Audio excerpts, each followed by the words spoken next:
રાજકોટની મારવાડી યુનિવર્સિટીમાં એનએસયુઆઈ દ્વારા વિરોધ પ્રદર્શન કરવામાં આવ્યું હતું। અગાઉ યુનિવર્સિટીમાંથી ગાંજાના છોડ હવે આંધ્રપ્રદેશની વિદ્યાર્થિનીના અશ્લીલ વિડીયો મામલે વિડીયો વાયરલ થતાં સૂત્રોચ્ચાર સાથે વિરોધ કરવામાં આવ્યો હતો। એનએસયુઆઈ પ્રદેશ પ્રમુખ યુનિવર્સિટીના ગેટ પર ચડી જતા પોલીસે તેમની ટીંગાટોળી કરી અટકાયત કરી હતી।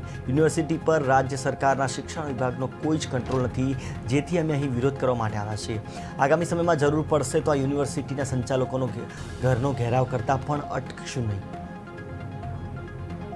યુનિવર્સિટી એટલે કે મારવાડી યુનિવર્સિટી કે જેમાં છેલ્લા ઘણા સમયથી સરકારના શિક્ષણ તંત્રનો કે મારવાડી યુનિવર્સિટીનું મેનેજમેન્ટ ના હોય એવી રીતના ગેરકાનૂની પ્રવૃત્તિઓ વારંવાર થાય છે।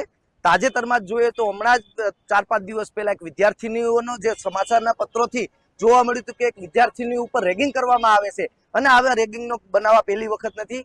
આ છેલ્લા 1 વર્ષમાં ઘણી વખત રેગિંગના બનાવો ઘણા બધી થયા છે અને ખાસ જે આપણે વાત કરીએ કે યુવાધનોને આપણે નશાથી બચાવવા જોઈએ, એના બદલે આ મારવાડી યુનિવર્સિટી યુવાધનોને નશા તરફ ધકેલી રહી છે।